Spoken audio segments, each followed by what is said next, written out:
Okay, so welcome to the Tech and Culture Speaker Series. My name is Marcus Webb. I'm the Economic Inclusion Fellow at Center State CEO, and I'll also be moderating tonight's event. Before we get started, I would like to thank our sponsor, JP Morgan Chase, for sponsoring this event and sponsoring a lot of the innovative work that we're doing around tech and culture, like programming and events like this. It wouldn't be possible without their support. So again, thank you, JP Morgan Chase, for sponsoring our work and trying to diversify the technology industry here in Central New York. Without further ado, I would like to introduce our amazing speaker. Let me admit someone really quick. Daniel Scott, who is the program manager at Microsoft. And I'd like to take the time to read you all his bio. So Daniel Scott is currently a program manager at Microsoft, where he works on developing AI-driven products and services. Prior to Microsoft, Daniel attended Syracuse University School of Information Studies, where he earned his BS in Information Management and Technology and MS in Applied Data Science. Daniel was deeply involved in the community during his time as a student. He served as President of BLISTS, partnering with local organizations and entrepreneurs to improve technology accessibility and computer literacy. BLISS, whose mission is to empower Black and Latinx students pursuing in tech careers, also achieved national status and began its expansion of its work to the other college campuses. Daniel is passionate about supporting career development opportunities for underestimated groups and looks forward to staying engaged with the Syracuse community. So as you can just tell from his bio, he's already well established at a young age. He's already done a lot. So Daniel, before we get started, is anything you would like to say to the group? Yeah, just thank you all for joining and tuning in, and for Center State and Generation Next for putting this together. And I'm really excited to share my experiences and speak with you all. Sounds good. Thank you, Daniel. So first question I have for you, Daniel, is can you just tell us a little bit about yourself, where you're from? Not yet professional, but more so just personal life. Who's Daniel? Yeah. So I'm Daniel, as we know, and I'm from Long Island, New York. And fun fact, I actually was born in Queens, New York, but grew up in Jamaica, and not Jamaica, Queens, but Jamaica, the island, till I was 11. So I've been in New York since then, and I've been lucky enough to call Syracuse home for 5.5, almost 6 years between undergrad and grad school. And I think outside of anything professional or academic, I really love photography, and it's one of my biggest hobbies. And I think it's kind of interesting. My background is a little bit more technical, but I've always viewed myself as a more creative person. And that's influenced opportunities that I've pursued throughout my academic and professional career as well. So those are my hobbies. I also love music, and probably, unfortunately, I'm a big Knicks fan. And unfortunately, I hold Knicks basketball close to my heart. But I'm over in Seattle now, so maybe Seattle will get a team again, and I'll have someone to root for. But yeah, that's just a little bit about me. I see. Gonna become a Seahawks fan, maybe. maybe. All right. So can you tell us a little bit about your experience studying at Syracuse University? Yeah, so I think my experience at SU was very well-rounded. And I think that, coming into Syracuse, I didn't know exactly what I wanted to do. Even knowing I was coming to the high school and knowing I'd be in technology, I didn't know what I wanted to pursue. And I think as a result of that, I learned some tough lessons. But also I made some great relationships and had some awesome opportunities. So, starting off as a freshman, kind of wanting to try everything. So I was in classes for my major, studying Python and database management, but then I was also interested in photography. So I was doing photography classes and film classes, and I was joining clubs in both areas. And I think my focus was just all over the place. Coming in. And I think, again, I learned some lessons that way, not just in terms of, focusing academically, but finding my purpose. And I think Syracuse really allowed me to do that. It gave me the flexibility to do that. And when I fell, I had support.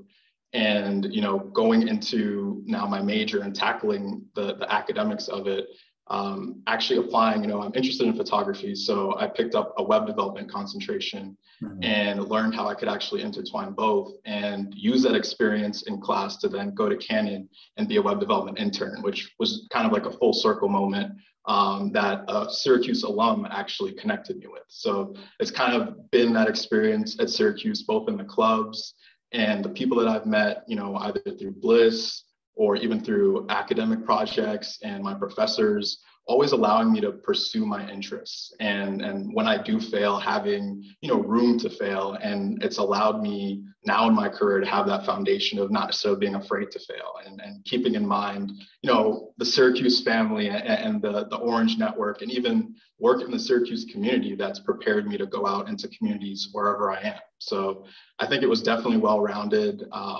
Had lessons to learn about prioritization and finding my purpose, but also connected with great alumni at the iSchool at Syracuse. And even I think one thing I didn't mention, the best part about trying out photography was I got to shoot concerts at Syracuse. So when big artists came to perform, I didn't even have to pay for my tickets. Was also pretty cool.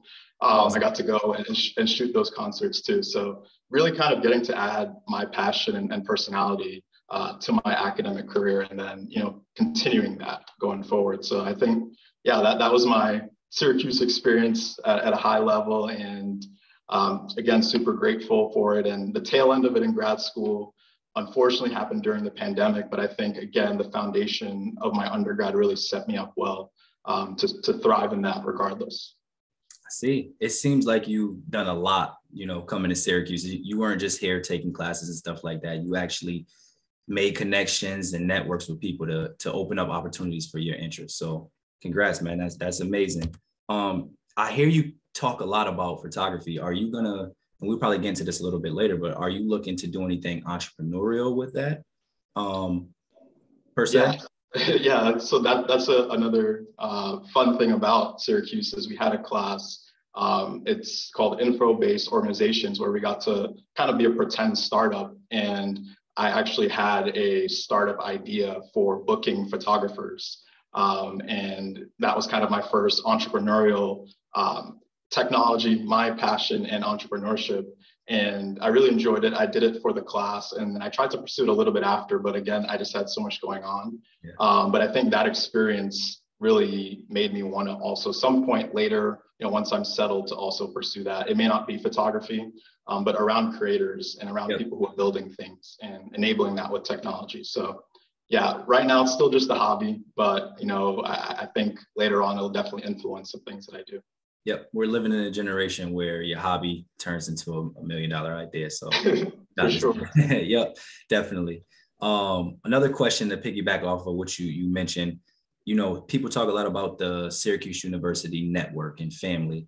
Do you have any instances where you tapped into the Syracuse network alumni and that opened up doors for you that you don't think would have been open? Yeah. So as I mentioned before, my very first internship was at Canon, which was on Long Island, and I've driven past it so many times, their USA headquarters, but I never thought, that's something that would have technology. I just kind of viewed Canon as like a camera company. And then I was looking for internships my junior year and really struggling down to the wire. And I reached out to a lot of different alumni, and an opportunity came up at Canon. And I didn't really know if I was a good fit. I only had a couple classes of web development, and I myself wasn't really confident that, to this point, I haven't had any career experience in technology. And I just started to doubt, my ability to do that. But I reached out to a BLISTS alum who happened to be at Canon. And she didn't work in this area, but she connected to me to someone who did and found out more about the role. And I sent her my resume, and she really just gave me like the rundown on really how Canon operates from the technology side, and even how they approach their internships. And kind of having that background made me feel more confident in applying. And even also in my interviews, knowing that, what I have done can apply here. And, it took some of the nervousness off of it.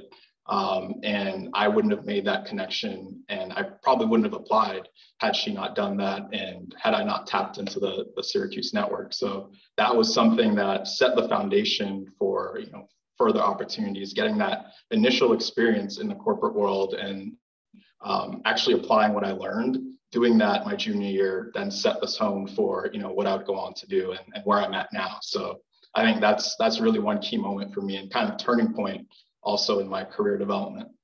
For sure. Definitely. Can you tell us a little bit about why you decided to go back to get your master's?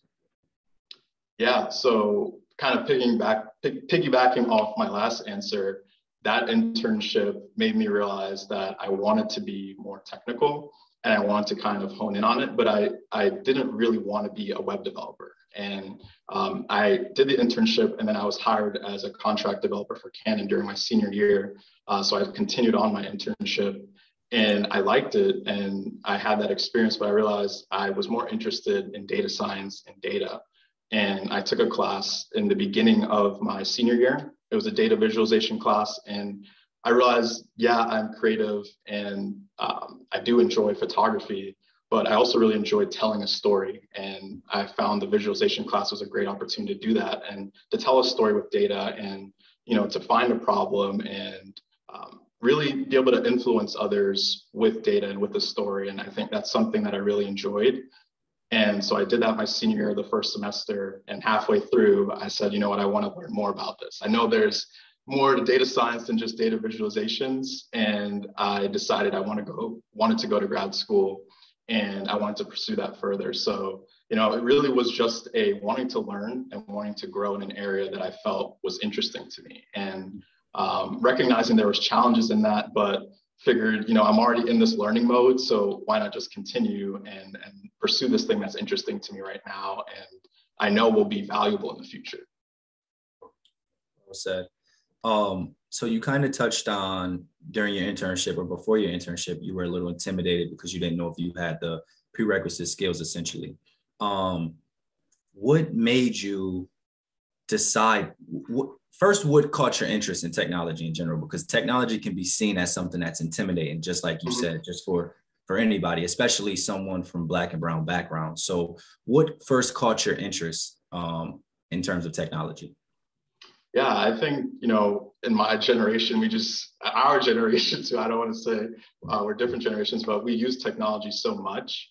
And I think coming into my major, I knew I wanted to be in technology, but I didn't know what I wanted to do.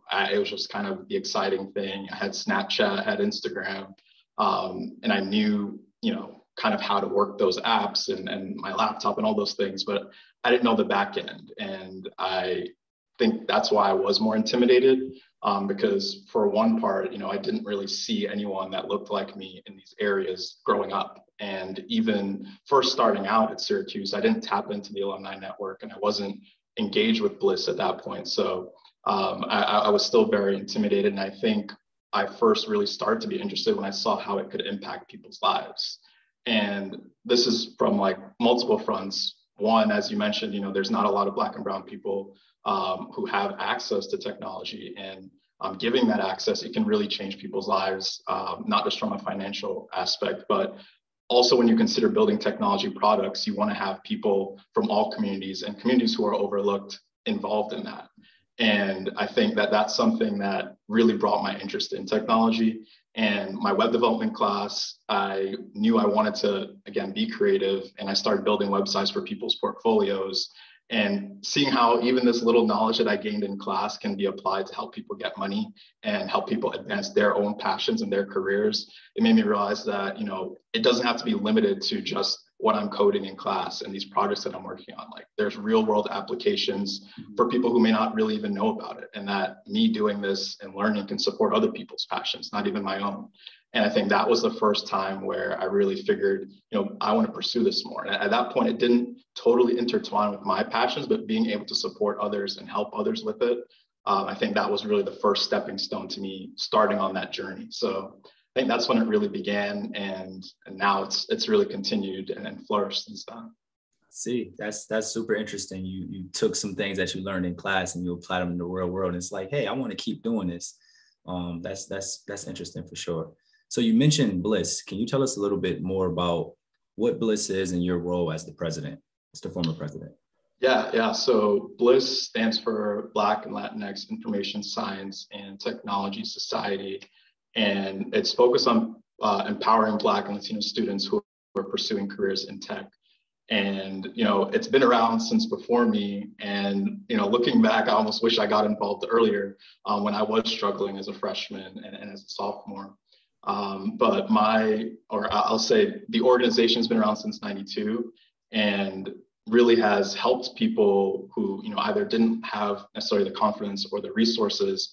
And a big part of it is the alumni network and the network in general to actually pursue technology careers. And being able to be engaged with that, I learned pretty early on, just as a member, how impactful that could be. And I wanted to be on the e-board to pursue that and to use my even experience as well to support. So I joined my junior year. I was just the public relations chair, kind of spreading the gospel on BLISS and letting people know on campus about activities and when our alumni came back and just what we do. The iSchool itself is a small school, so a lot of people don't know about the iSchool in general. And, BLISS has kind of been an advocate for the iSchool and also getting Black and brown people into the iSchool, even may not even be as a major, but as a minor, or even just attending sessions where, they might want to go into study business or finance, but having this network of people in technology can also help you. So kind of just being an advocate, that's how I started off. And then really getting into the BLISS mission and being more engaged with alumni who would come back and realizing the impact that it not only could have, just on people here at Syracuse, but broadly, on other college campuses. And it really first hit me when I was doing interviews. And in this interview session, they actually flew a lot of students out to Chicago, for a company in Chicago. And there were only a few other Black and Latino people there. And we immediately came together and were talking. And it was like, we all had similar experiences of, we didn't really have anyone to kind of help us get here. And we felt kind of lost, and we immediately gravitated towards each other. And we all had those same experiences. There's people who went to school in California, in Chicago, in Florida, and, feeling that sense of camaraderie, but also the challenges that we mutually faced. I took that experience and I went back and I was like, listen, we have to start expanding what we're doing here and some of the resources. Because we know there are other alumni and other people at these schools who would love to give back, but the infrastructure may not be there. So as president, that was really one big initiative that we started off was the National Society and expanding to other campuses. We started with a conference, and my role and the e-board's role in that was really kind of engaging on all fronts, both our alumni, engaging companies, engaging other schools and faculty to really let people know what BLISS is, and not just, the high level, we focus on empowering Black and Latino students, but what are the outcomes of that? So really telling the BLISS story and having, our alumni be part of that. And so that's something that, I was really proud to be part of and proud to see it continue.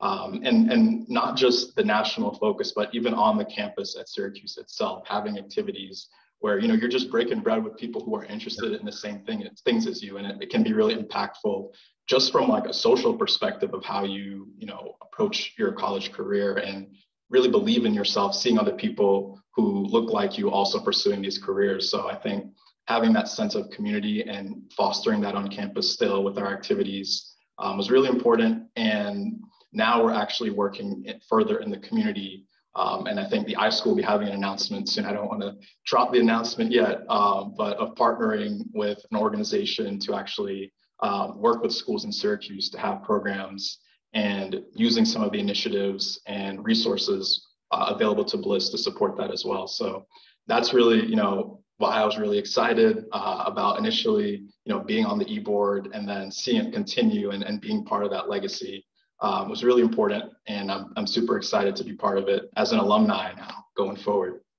I'm very excited to see what the iSchool has in store because that sounds super interesting. You kind of already answered my next question. I was going to ask what drives your passion for helping underestimated individuals, but like you said, just that camaraderie and making sure that people know that they're not alone is something that kind of drives it. Do you have anything else that drives, or is that pretty much? Yeah, I think another part of it is knowing that, looking at where I started and now where I am, and, knowing at the beginning, I didn't really want to do this. I didn't know how I could do it. It just felt like, just a grind every day, trying to work myself up to really say, like, I can do this, and learning Python in some of the more challenging classes and, not having really any background in that, and almost dropping my major and wanting to pursue something else, knowing that point where I was at, to now where I am, kind of believing that, what, people have invested in me, and alumni have, given me certain insight and knowledge and opportunities that, it's almost like I feel like I have to, and it's like a responsibility to give back and to pay it forward. And I think that's one part of it, is the opportunities that I had at Syracuse and resources. But then looking at from a different perspective, there are plenty of people who don't go to university like Syracuse, or people who don't have college degrees or are interested in pursuing college degrees, who can be successful in tech and can, transform their lives and, even pursue a startup idea, if they're given the resources and access to technology. So looking at from that perspective of, although I was very fortunate and I had a lot of resources, there are people who could achieve even more and have even wider impact on their community who just don't have that access. And I think that's what's really driving my passion to this point, and really trying to be a resource to others, wherever I am, and giving back in that way. So I think those two things are really big drivers for me. Love it. We need more people like you, Daniel. For sure. So kind of the transition out of the college phase, because that's what you're kind of doing right now. Mm-hmm. Can you tell us a little bit about your job search process? Like, yeah, what was the process like? Walk us through that. And then what made you land on Microsoft? Yeah, so I guess the job search process kind of happened all the way through college, but fast forward to my master's program. I just interned the summer before I started my master's program at KPMG, because I figured that I wanted more structure and I was interested in financial services.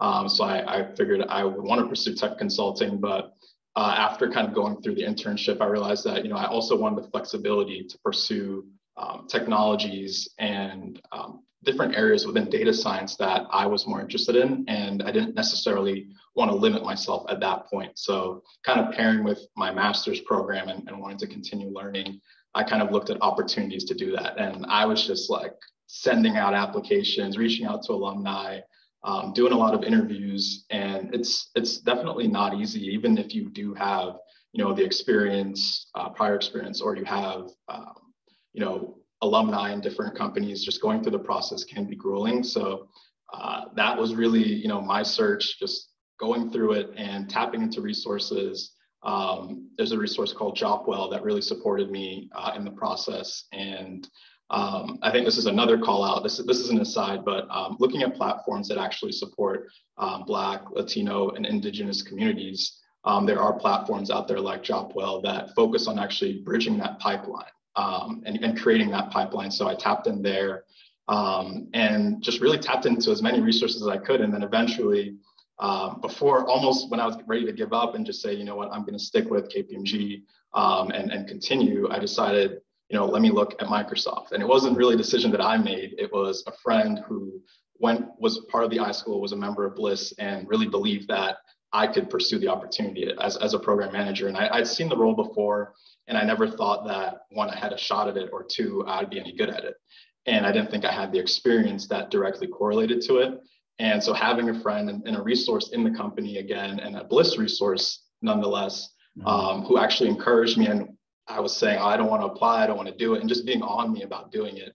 And then finally getting the interview, going through a pretty long process of interviewing again, and getting the offer for an internship last summer. So I interned as a program manager last summer remotely, and that converted to a full-time offer. So I started in February of this year. So that first initial search really paid off. And, again, having a community, having people, part of Syracuse, part of BLISTS, who believe in you. Sometimes when you don't believe in yourself, I can say that, I wouldn't be here without that, and without my friend who did that. So that's kind of my job search process in a nutshell.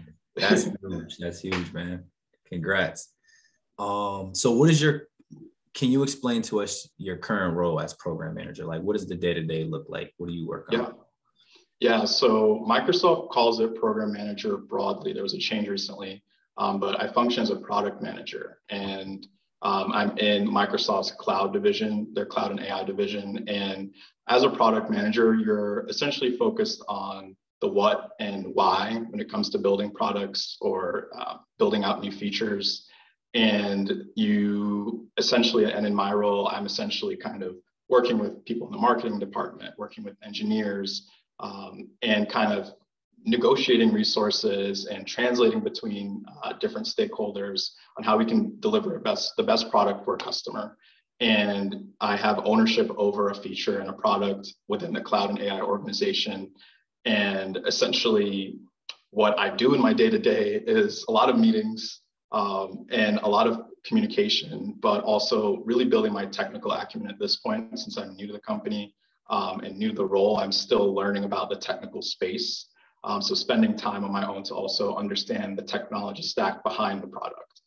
So that's where my background in data science and even in the iSchool comes in very handy, because we really focused on the intersection of business and technology. So I'm kind of sitting in the middle of that right now at Microsoft, and a lot of the skills, presentation, communication, and even the coding and more technical skills all come into play in different conversations I'm having. So it gives me the confidence, but also allows me to be a really good resource and be successful in the role. And again, I didn't think this was something I could do, but it's like I had all the tools in my toolbox already. I just didn't really know. So now that's kind of my day-to-day. And as I progress in my career, there'll be more ownership of different product areas, or people who are responsible for features that would like report to me, or I would be a part of a larger team that has a larger product. So that's kind of like the role and how it progress over time.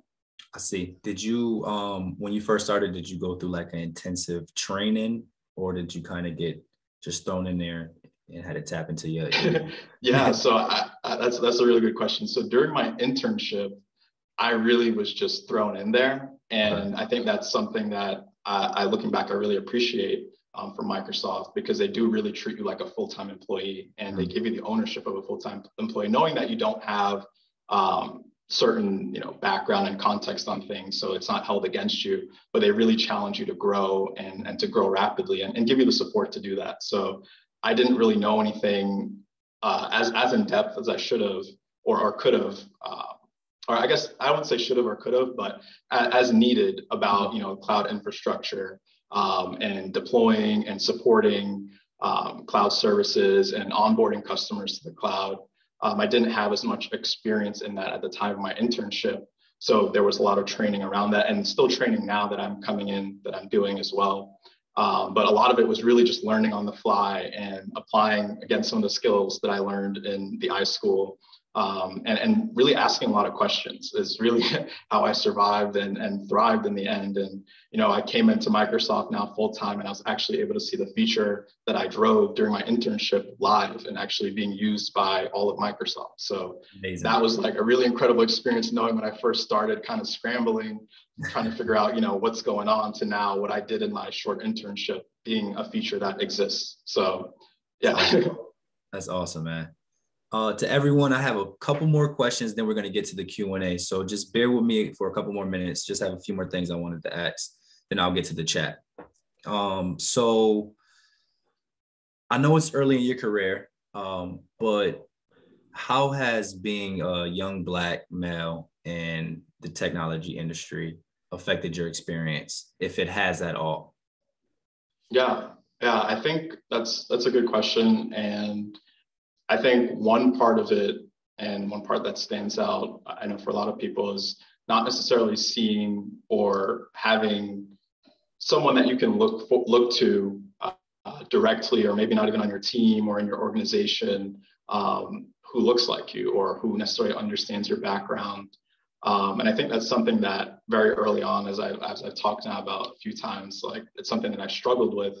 And going into tech now, it's although there's a big push and especially Microsoft has a lot of investment in diversity in their organization, it's just there's not many Black people in the tech space.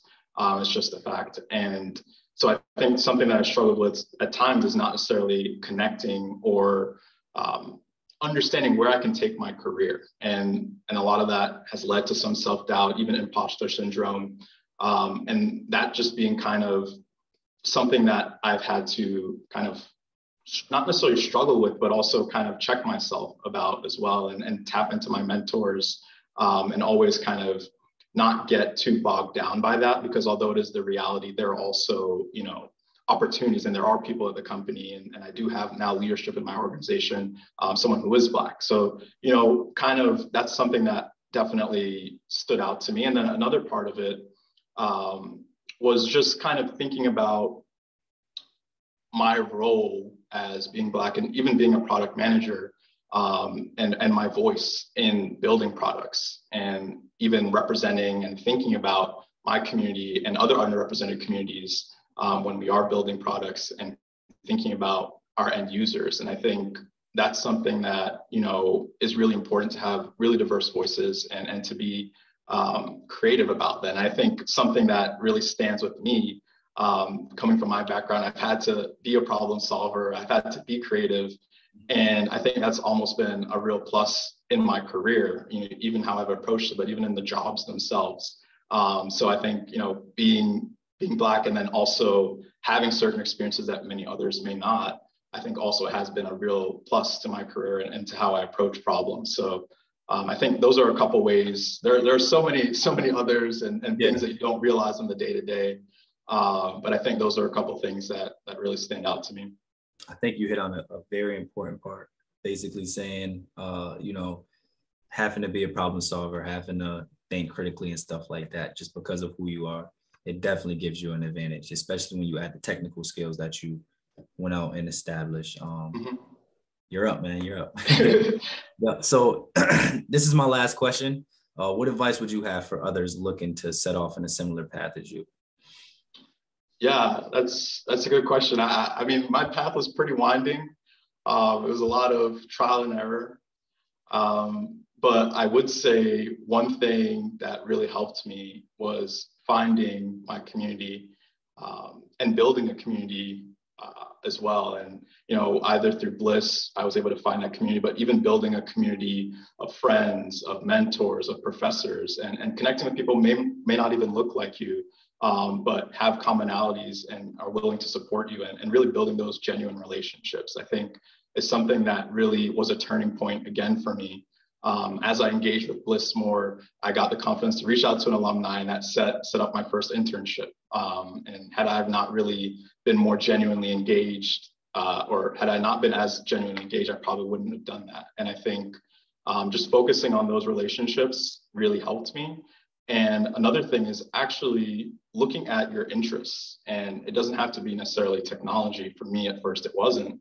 And looking how the technology supports that, looking at maybe your favorite app, or even your favorite team, how they're using, I know like the NFL uses Microsoft Azure, and looking at how technology really supports things that you use every day, and your interest, and trying to find an intersection between those two things, because I think that was when it first became more interesting. And also I was able to be more passionate about it, and it didn't feel like a burden. I was actually able to see, this is how I can apply this in the real world, or this is how I can apply it to something. It may not be profitable. It may not be something that's sold or a job, but it's something that I enjoy.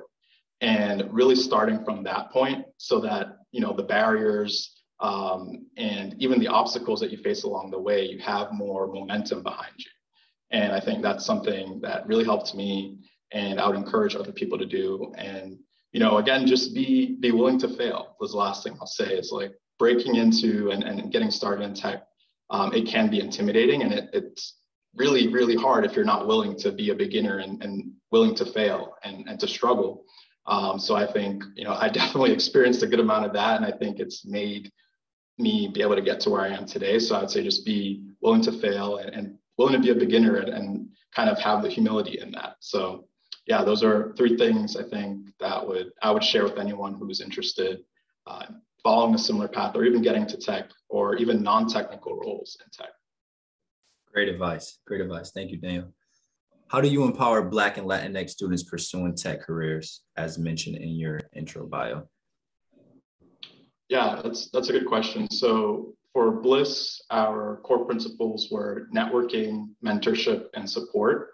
And so pretty much all of our activities function around those principles. So we had networking events where we bring in alumni and we bring in companies and have them come in and not be, the first time you're meeting these companies being an interview or when they're, grilling your resume, but in more personal interactions where they can build an understanding for, how they can fit in at a firm. And also connect with our alumni and other people in the field and people from similar backgrounds who are there, and getting a chance to really see, not just like what the company says you can do or, about the company, but actually seeing what someone who, maybe from the same borough as you or grew up or had a similar upbringing as you, and really being able to genuinely connect. And I know that was where, I got my confidence to pursue it, to pursue tech. And I know a lot of other students did as well. So that aspect of it. Then there's the mentorship piece, both from a peer-to-peer mentorship.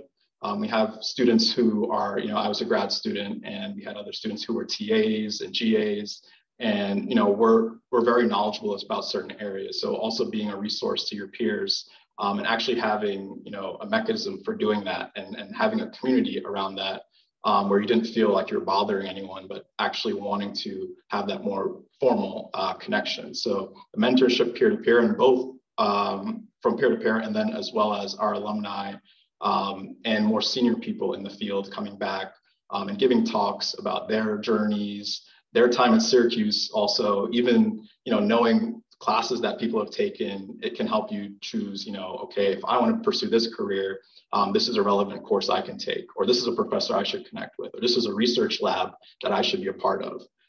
Having that mentorship and that willingness of our alumni has also helped. And then the last thing is just a broad sense of support. And this is, again, it's really about being with people who are pursuing something and pursuing a career similar to yours, and going out to eat, and we have movie nights and we have game nights, and just building that sense of community and support, knowing that you have someone you can reach out to, who understands, how hard this class is in Python, or how hard this SQL class is, but understands, some similar situations you might have going back at home, or, even financial constraints, and can really connect with you on that. And I think that's something that's been really important to me, not just being able to talk about, my career or academics, but, talking to people who really get me, and having that community to fall back on. So that's how, as an organization, BLISTS supports Black and Latino students, and how I've, been able to do that through BLISTS as well.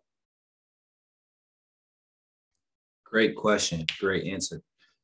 We have a question from Mel. Did you pursue any industry certifications outside of your graduate work? Yes. So I know I mentioned the first time I fell in love with data science was data visualization. So the only certification I pursued was a Tableau certification, which is a data visualization and dashboard tool that allows you to kind of build charts and interactive graphs and reports with data. So that's the one certification I had. But BLISTS actually supports our members pursuing industry certifications, both in cloud and security, in data analysis. So we do recommend, or we do support that. But we also do get a really nice foundation with our academic careers as well. So it may not be as integral for people in school or even people in the iSchool, but definitely something that we support. Thank you, Mel, for your question. We have a question from Glenn Allen. Any interest in working for a startup or starting your own company?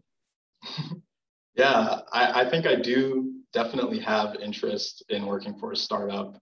I don't know about starting my own company, but I definitely have interest in working in a startup environment and being in a high growth environment as well. And I think one sort of hesitancy I have right now is just wanting to establish myself in my career and also build my technical skills, and not necessarily wanting to take a certain level of risk on at this point in my career. But I definitely think it's something that's 100% worth it, and I will definitely look into. And I think in tech and the tech space in general, it's something that everyone talks about, even people currently, at companies like Microsoft and Google. A lot of people formerly worked at startups, or they spin off something that they're working on and develop a startup, or get acquired by a big company. So it's definitely a popular and hot topic in the tech space. And you don't even necessarily have to be a programmer or a data scientist or have that experience to start and begin a startup. There is actually a member of the Syracuse community, Lakia Hill, who has a startup in Syracuse, and it is a technology-based startup, but she doesn't have the experience, or she doesn't have, she didn't study computer science, but she built her startup and was able to actually connect with people who did have technology experience. So definitely would say, one shout to Lakia, but also you don't necessarily need to have a tech background to have a tech startup and to build a tech product. It's really about the idea and the execution as well. And I know Syracuse has a lot of investment that they're trying to make in that. So definitely a space to look into. I think that's a great point, Daniel. A lot of the classes that I take up at Whitman, they kind of talk about, it's a lot of entrepreneurship classes, and we have to analyze if a specific product or a company that you want to start is technologically feasible. And if you have the skills to actually build that out. And our professors always tell us you don't necessarily need those skills. You just need the idea and the connection with the people who have those skills, where you can kind of outsource that. So come up with a great idea, connect with people around you, and you can make anything come true. So that's a great plug. And Lakia is great also, by the way. Yep, definitely. We have another question from T. Dean. How has being first gen in America shaped your experience in tech? I would say that it's definitely been an experience for me, not necessarily having, family to rely on, the sense of understanding how to navigate the corporate or, the networking and kind of the finesse of, working in the corporate world and getting a start there was a challenge, but my family is also really supportive. And gives me a strong foundation to actually still want to pursue it and even to be able to be at Syracuse as well.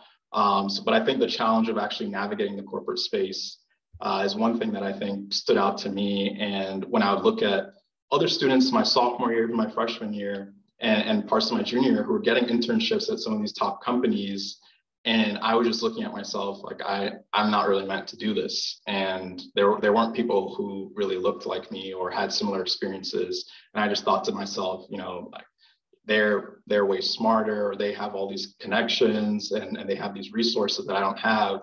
And that was like kind of a negative outlook that I had on just kind of my background. But then I started to understand that actually, having that background has helped me be more creative and to solve problems and to be able to tell a story in a way that other people may not, and be able to connect with people, and even wanting to build products and think of communities that may be overlooked and underserved is really valuable for companies. And I think that my background has really helped that. And initially having a negative outlook on that and using that to justify me not wanting to pursue my major, kind of flipping that around and understanding that actually is a positive, and it's a tool that separates me from a lot of people in this space. And it's part of why I again say it's so important to have diversity in tech and to serve underestimated communities, because we're capable and we have the skills.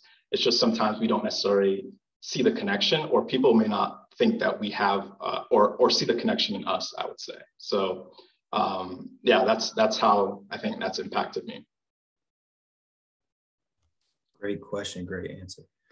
We have a question from Glenn. Any regrets thus far in your career? A class you didn't take, something you didn't try?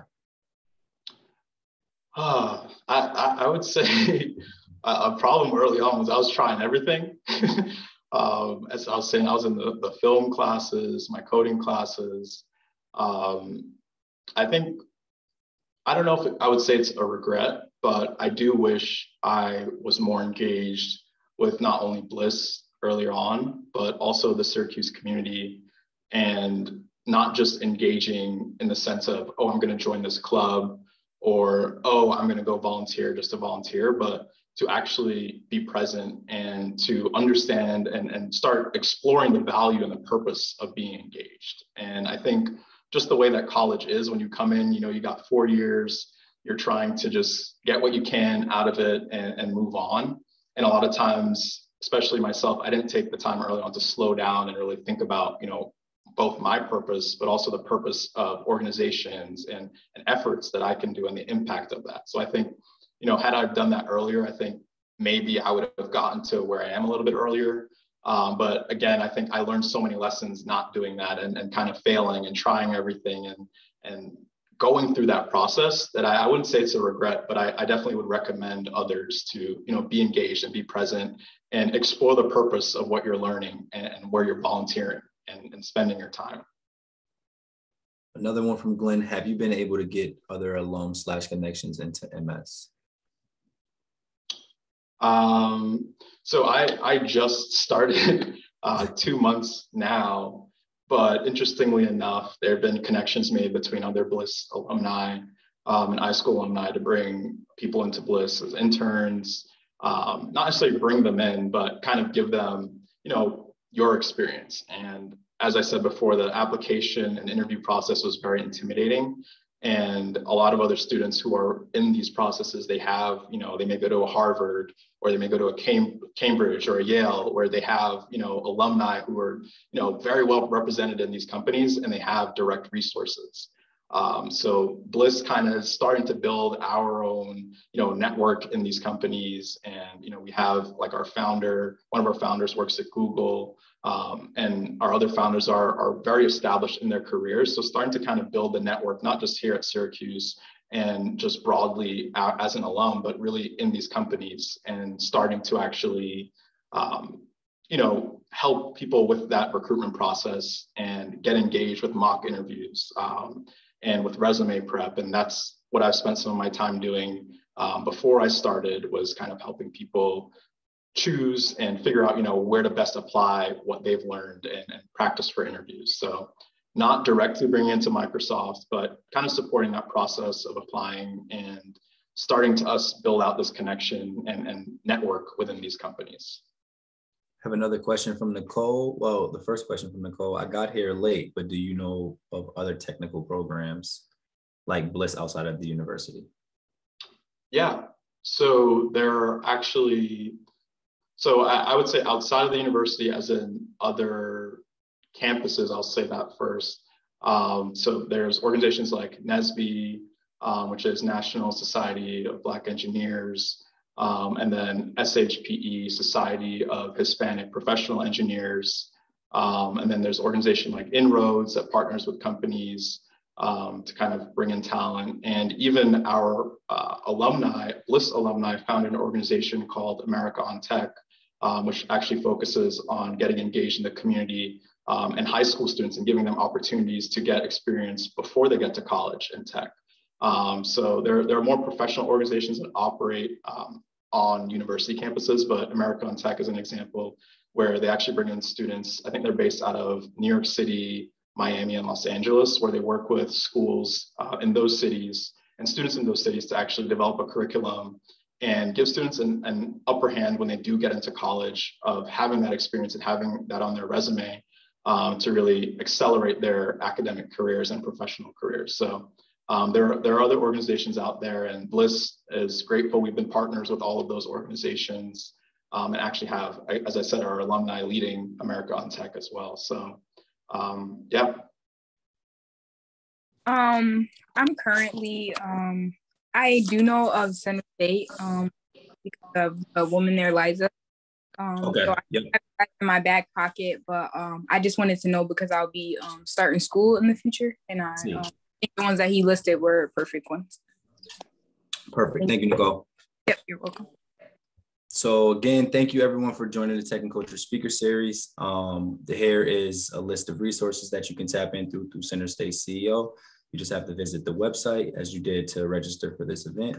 You can follow us on all social medias, Facebook, Instagram, Twitter, LinkedIn at Center State CEO.